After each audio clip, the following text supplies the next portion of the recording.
EWA Radio, the official podcast of the Education Writers Association, and I'm public editor Emily Richmond. In Portland, Oregon, a growing number of students are being forced to switch schools mid-year as a result of their families losing housing, often due to so-called no-cause evictions from more modestly priced rental apartments. In a new project for the Oregonian, education reporter Bethany Barnes examines the impact of this trend on children's schools and the wider community. She joins us today. Bethany, welcome back to EWA Radio. Thanks so much for having me. Let's start at the top. What put you on this story? So about a year ago, I read this story in our alternative weekly, Willamette Week, about how there was this one elementary school that was looking at having 5% of the students vanish because this single apartment complex had given families a 100% increase.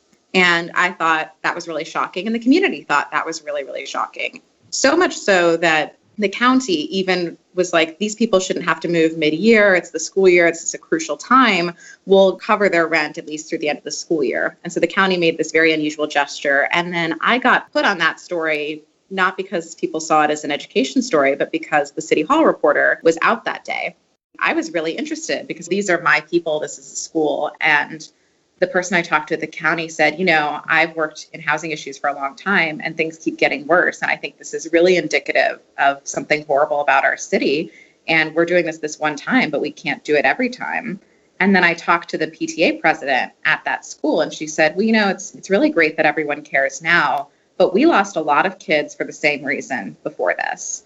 And so I thought that was important and worth more scrutiny. I think it's interesting what you just said, that it wasn't technically an education story, but I think for folks who are on this beat for a long time, we clearly see that overlap there, that when it comes to student achievement, housing is critical.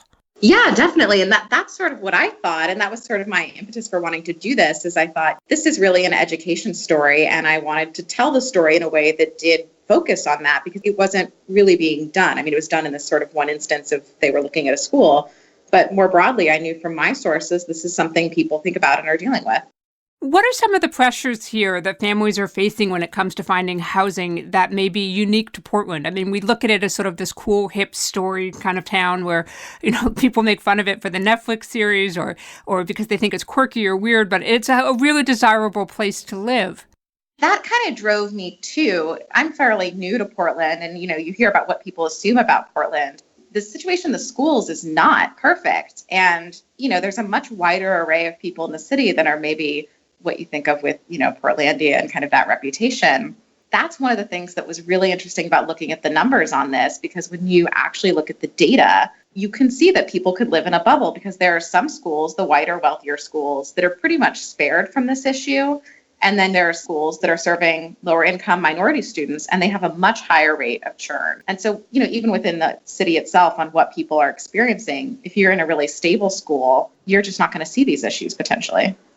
Bethany, for folks who might be listening who may not realize that this is a problem in their community because it hasn't reached their specific neighborhood school, why did we care about this? What does the research show about the impact of student mobility on their achievement and the effect on the wider community?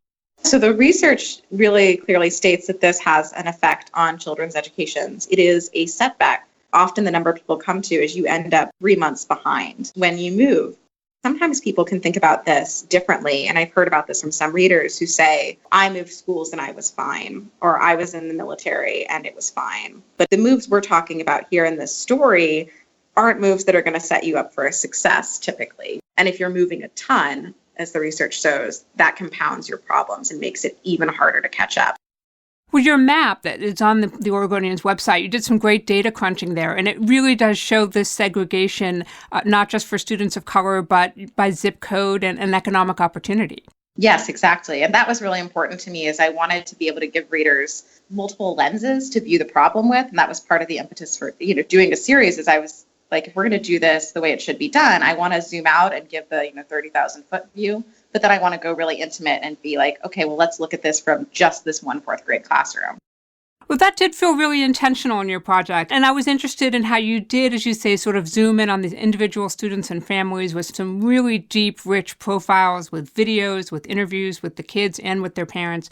But then you also pulled back a little bit and took an approach that I haven't seen enough of, which is how the loss of these students is impacting not just that child, but the other students in the class they left behind. Talk to us a little bit about that.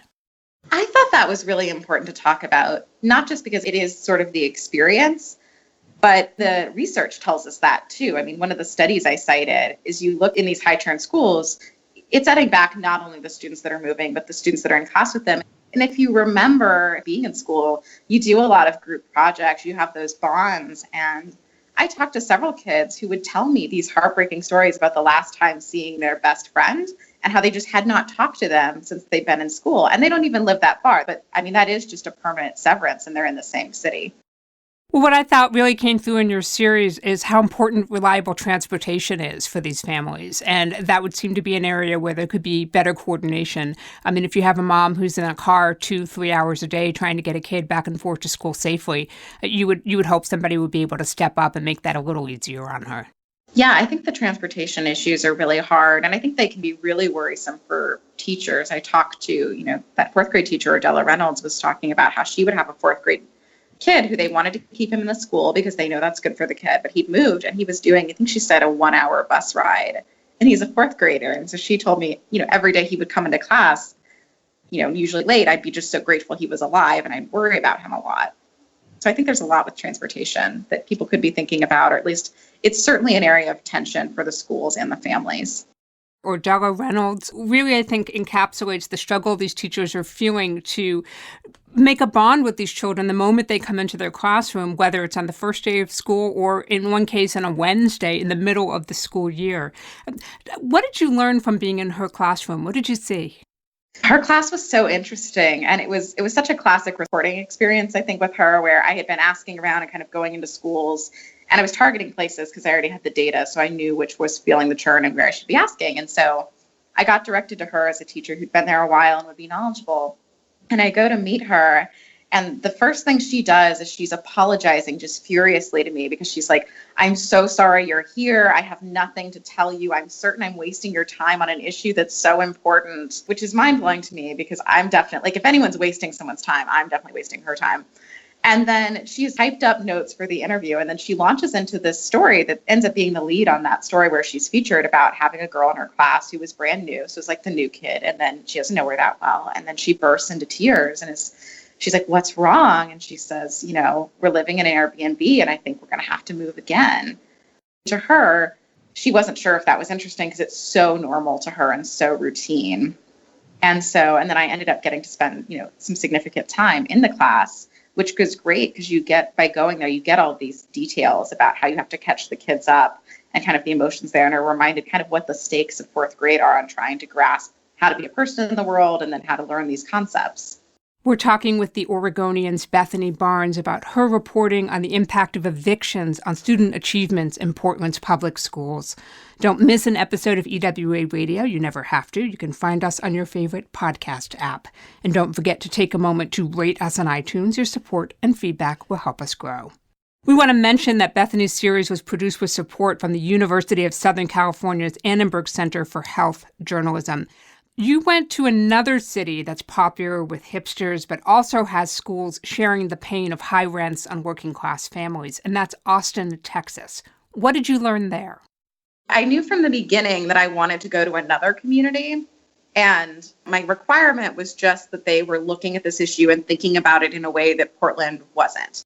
I think that's important to do that, and also it's something a lot of places are dealing with around the country. You have Matthew Desmond's great book, Evicted, where he looks at, a particular place as well. And so I was like, well, I want to find somewhere else. And then how I found Austin was kind of funny. I mean, they pair really well with Portland because a lot of people associate the cities anyway with, they both want to be kept weird. And and in the idea too, that a lot of people think of hipsters and et cetera. But I actually found them I was just in Google plugging in like the terms student mobility and maybe school district and different city names to try and find someone who had a working group or someone who had thought about it. And this proposal for bid to find someone to deal with student mobility came up with the Austin School District, which was just like their school board wherever they had uploaded documents. So then I emailed whoever was in charge of contracting there and said, could you get me, everyone who submitted a proposal to tackle the student mobility problem? And that's how I ended up finding this former school board member who'd created this company specifically around this issue.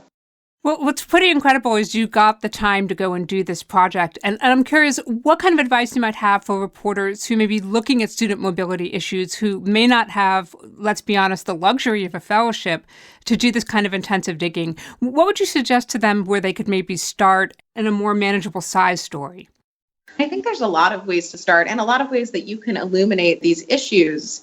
I think features and narratives are a great way to start. Schools do track mobility. You could look at mobility and find a high churn school and then just go into a classroom and talk to a teacher there and say, who are the families people don't hear from and what are their struggles and what are you guys doing to combat that? And just going into schools and asking that question about what people were dealing with was really rich, and it does affect so many different parts of the educational experience. Do you get a sense that there is a real fix here or some solutions that could be applied that could make lives easier beyond the city council stepping in and covering rents for a short time period? One thing I've thought about is the idea of handoffs within the school. I think it's a lot harder when someone leaves the district, but within the school, I talked to one interim principal and she was saying that there's not a formalized handoff system. She said she gets a new kid every week. And recently a teacher had come by and brought some of the kids' things from the classroom that were there and had a whole sit down with another teacher. And she's like, but that wasn't an official district thing. And that's a very high level handoff. And so I think there are potential solutions in how we look at identifying these kids that are moving and having a way to get a teacher up to speed. Because I talked to an 8th grade teacher who said he always tries to read the file, but then often you're not getting a file. And so, you're potentially dealing with a kid who has some really important, background you'd really want to know to help them set themselves up for success. But then if you don't know that, it's really hard. What advice do you have for reporters who want to get into schools and to build those kinds of connections, but also when it comes to talking with families and finding them and getting them to open up about what are very private and often maybe potentially embarrassing or painful realities in their circumstances? I think that's something that we definitely should talk about and think about as education writers. I think being open and not assuming what people are going to say or think. Getting in the schools wasn't always easy. Even that classroom I spent a lot of time in, there was a lot of concern. At some point, even though I told them what I was doing, they were like, well, would this be used in some way to give information to ICE about our school, which was confusing. And then we got through it because I made a phone call and I was like, I think everyone's really confused about what's going on right now. And I understand everyone's having a lot of emotions. But the main lesson was I didn't ever want to assume what I knew someone else was feeling because you just don't know. Like there was this one mom who had this child who'd left the school and people at the school really remembered him and didn't know what had happened to him. So I tried to find him and I get his new school district to give me her phone number. And I'm calling and she won't answer. And I asked the school for more help and they're like, we're done with this. Like if you want to find her, that's your own problem. So, I went to the house and I showed up and it turned out that she just hadn't paid the phone bill, but she was perfectly happy to talk to me. And that was about meeting her on her terms and her level and what was convenient for her. If I had assumed she didn't want to talk to me, that would have been wrong. And then I think the other thing that's important is not to treat people as victims. That's not how they see their story. And that's not really how anyone going through trauma, I think, sees their story. I tried to approach all the families about what they were doing and what actions they were taking. And that helped them emote more too and tell me what it was really like. There's this one kid who decides to make a 4-hour commute. And his view wasn't that he was, poor me pity party. He was like, I have a purpose in life and my purpose is to go to Roosevelt High and this is what I'm doing. Bethany, what's been the response to your series? It's been really great.